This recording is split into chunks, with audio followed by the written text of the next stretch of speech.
Hey, this morning we're here at Real Tree Farms. I'm with Blair Barberie, Mid-South Lake Management, and we're fixing to go out here and shock the lake here. And what we looking for? Well, this lake's about 3 years old, so we're going to just see how the bass population's doing and the forage population, shad and bluegill, make sure they're healthy, and just test the population as a whole to get a good idea of what's going on and how we want to move forward.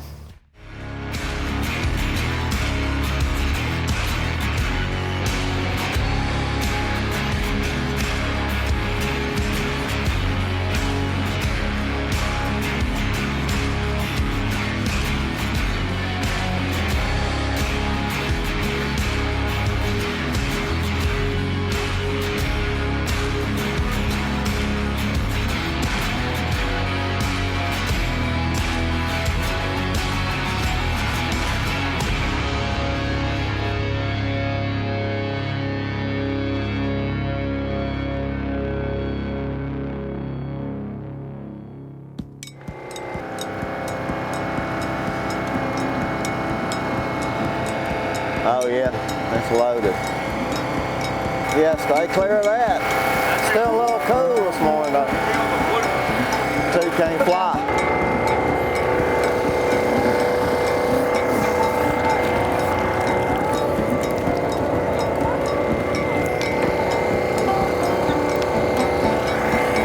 Our first one right there, a good one.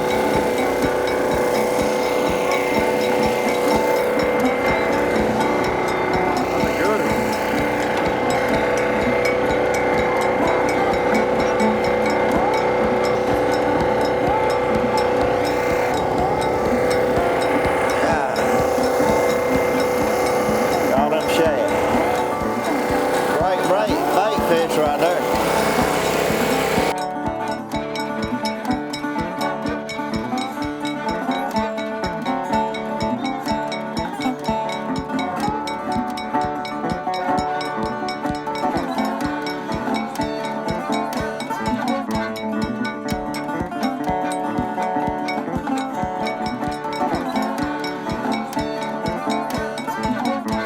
Got some baitfish.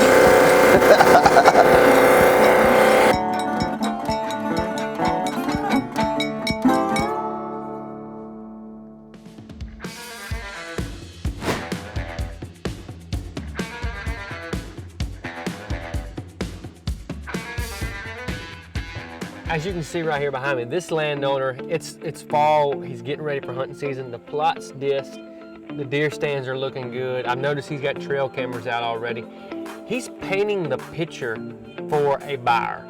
And that's what you want to do. You want, whenever a buyer comes to a place, that he's not having to figure in his head, oh, I got to put deer stands, I got to do this and that.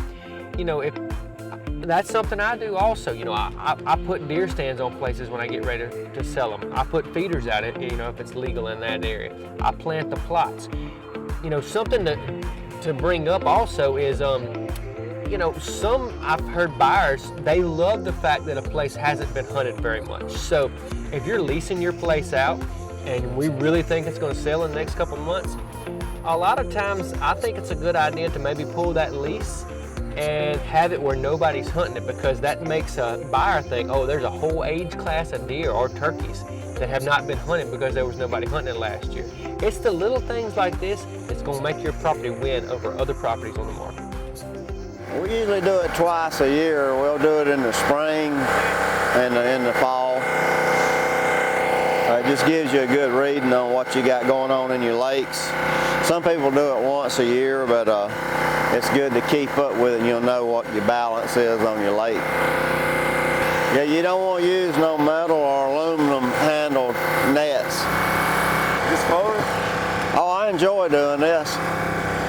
And a lot of times I'll take pictures of the biggest ones, but I don't never say how I caught them. I mean, you know, I'm just saying I had to fish. We feed these fish twice a day. We've got 3 feeders on this lake, and we got 2 on our smaller lake up here.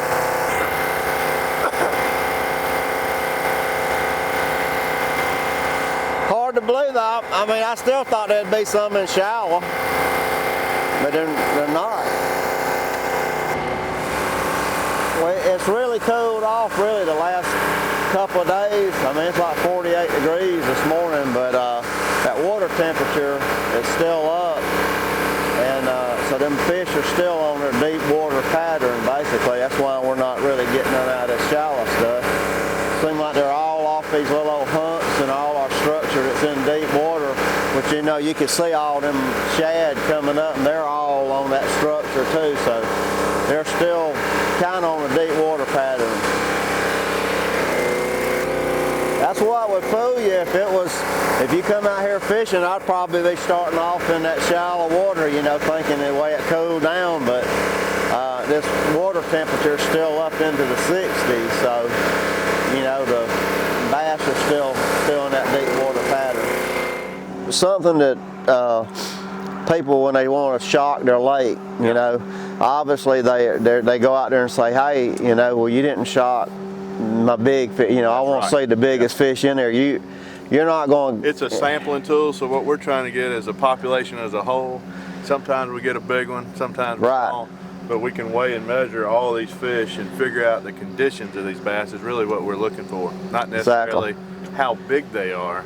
Of course, we want to know that too, and the customer usually wants to see that big fish, but even if we don't get one today, we know they're in here, the food's in here. So we're looking at the bluegill size structure. We want to see a lot of those 3 to 5 inch brim for the bass to eat, the shad population, and that's why all this fish structure is so important. It's holding all this bait fish, so it's all the forage fish gets a hiding place.